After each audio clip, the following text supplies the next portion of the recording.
जय आर सिंह दोस्तों, मेरा नाम है शिवम। आप देखें दिल्ली आर सिंह बाजार। दोस्तों, आज के इस वीडियो के माध्यम से हम शुरुआत करने जा रहे हैं एक नए सीरीज, एक नए श्रृंखला की, जिसमें कि हम आपको बताएंगे आरसीएम से जुड़ी सभी प्रोडक्ट के बारे में कुछ विशेष जानकारी। वैसे तो आपके पास बहुत सारी जानकारियाँ उपलब्ध है, लेकिन हम भी अपने कोशिशों से आपके उस जानकारी में कुछ ऐड करने का प्रयास करेंगे। अगर आपको वीडियो अच्छा लगता हो तो वीडियो को अपने सभी एसोसिएट बायर के साथ शेयर करें और वीडियो को लाइक और चैनल को सब्सक्राइब जरूर कर दें। चलिए शुरू करते हैं।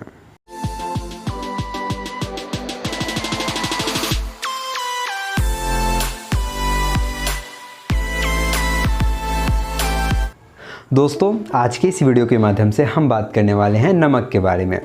नमक एक ऐसा पदार्थ जिसके बिना हम व्यंजनों के स्वाद की कल्पना भी नहीं कर सकते हैं, लेकिन आज के इस ज़माने में जहाँ पे कि मिलावट और डुप्लीकेसी इतना ज़्यादा है, वहाँ पे हमें नमक के विषय में कुछ आधारभूत जानकारियाँ रखना बहुत ज़रूरी है, ताकि कोई हमें ठग ना सके, कोई कुछ भी हमें समझाकर ना जा सके। तो आइए जानते हैं।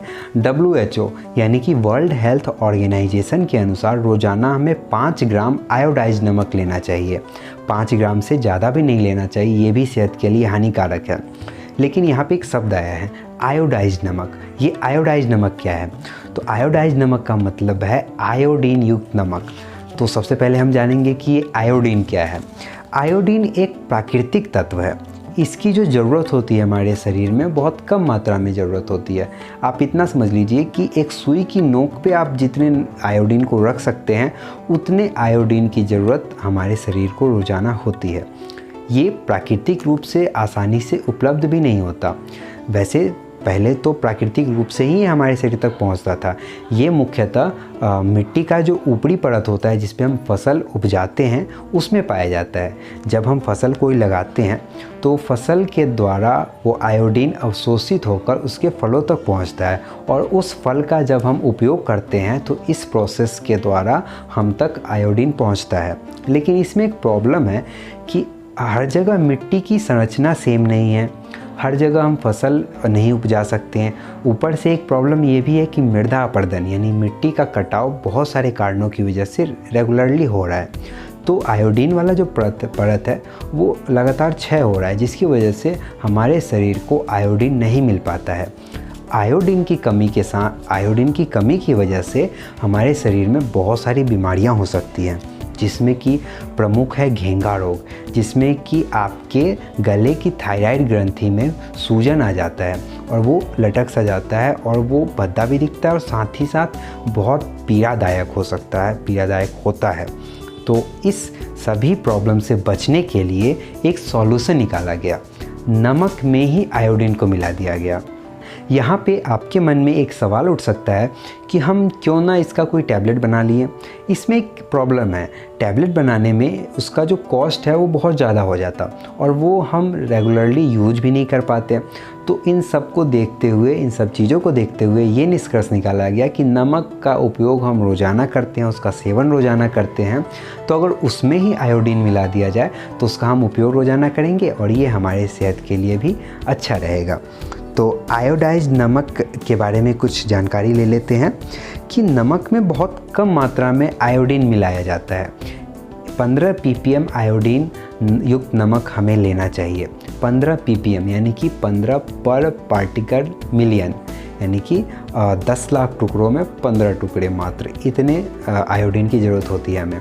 तो जिस नमक में 15 ppm आयोडीन हो वो बेहतर है, ये बोला गया है WHO के अनुसार। तो आज जितने भी नमक आप आगे से ख़रीदें वो 15 ppm आयोडीन उसमें होना चाहिए, इस बात का आप ध्यान रखें। आगे कुछ बिंदुओं पे चर्चा कर लेते हैं, जैसे कि सस्ते नमक में आयोडीन बहुत कम मात्रा में होता है या होता ही नहीं है। इस वजह से उसका जो सेवन है वो आपके सेहत के लिए हानिकारक हो सकता है। दोस्तों, खुले में नमक नहीं रखना चाहिए। अगला जो पॉइंट है वो खुले में नमक नहीं रखना चाहिए, क्योंकि आयोडीन जो होता है वो एक ऐसा पदार्थ है, ऐसा चीज़ है कि अगर आप खुले में रखते हैं तो वो उड़कर वायुमंडल में मिल जाता है। इसी वजह से उसको खुले में नहीं रखना चाहिए। दुकानदारों को भी बोला जाता है कि ऐसी जगहों पे रखें जहाँ पे कि धूप की रोशनी ना पड़े। आप घर में रख रहे हैं तो डब्बे में उसका ढक्कन टाइट से अच्छे से बंद करके रखें, ताकि उसका आयोडीन उसमें ही रहे।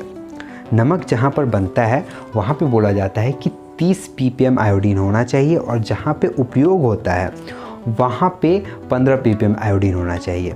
तो 30 ppm क्यों होना चाहिए? क्योंकि जहाँ पे बन रहा है वहाँ पे वो खुले में उसमें मिलाया जा रहा है तो बहुत सारा उड़ भी जाता है, प्लस जो ट्रांसपोर्ट होता है उसमें धूप पानी सब कुछ होता है, तो इस वजह से उसमें जो आयोडीन है वो कहीं ना कहीं थोड़ा निकल जाता है। तो और जो यूज जहाँ पे होता है वहाँ पे 15 ppm वो बच जाता है। इसी वजह से जहाँ पे बन रहा है वहाँ पे 30 ppm होना चाहिए, जहाँ पे यूज़ हो रहा है वहाँ पे कुल मिलाकर वो 15 ppm आयोडीन उसमें होना चाहिए, ये बोला गया है। तो दोस्तों हमने ये जाना है कि आयोडीन युक्त नमक हमें क्यों लेना चाहिए। अब हम बात करने वाले हैं कि हमें RCM का ही आयोडीन युक्त नमक क्यों लेना चाहिए। तो इसके कुछ बिंदुओं पे चर्चा कर लेते हैं। आप अपनी स्क्रीन पे देख रहे हैं कि यहाँ पे एक ग्रीन साइन है, मतलब कि 100% वेजिटेरियन है। बेफिक्र होकर आप इसका यूज़ कर सकते हैं। कुछ भी इसमें ऐसा नहीं डाला गया है जिससे कि ये नॉन वेजिटेरियन वाले कैटेगरी में आए। आगे बात करते हैं, इसमें लिखा है रिफाइंड आयोडाइज्ड नमक, यानी कि जो हमें चाहिए रिफाइन किया हुआ आयोडीन युक्त नमक है। तो बेफिक्र होकर आप इसका यूज़ कर सकते हैं। 15 ppm इसमें भी आयोडीन है, आप बेफिक्र होकर इसका उपयोग करें। आगे बात करते हैं, यहाँ पे एक सवाल उठता है कि लोकल जो बनाते हैं वो भी लिख सकते हैं कि मेरा भी रिफाइंड आयोडाइज्ड नमक है। लोकल में तो कोई कंपनी कोई सरकारी जो संस्थान है वो भी नहीं पहुँच पाते वहाँ तक कि उस पर कार्रवाई हो सके।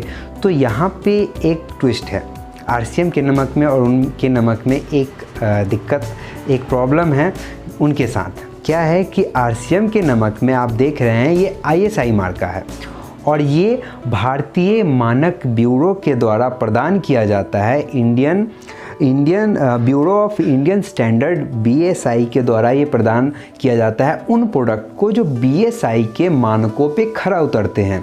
मतलब कि जो उनके मानक दिए गए हैं उस पे जो प्रोडक्ट बन रहे हैं उन्हीं को ये प्रदान किया जाएगा और किसी को नहीं दिया जाएगा। तो हमारे नमक पे ये ISI मार्का है, मतलब कि हम भारतीय मानक ब्यूरो के सभी मानकों का अच्छी तरह से पालन करते हैं, इस वजह से ये मार्का दिया गया है। तो आप बेफिक्र होकर यूज़ कर सकते हैं। हमारा नमक बहुत बेहतर है। अपने कस्टमर को ऐसे इसी पावर के साथ बताइए, क्योंकि आपके पास फैक्ट है।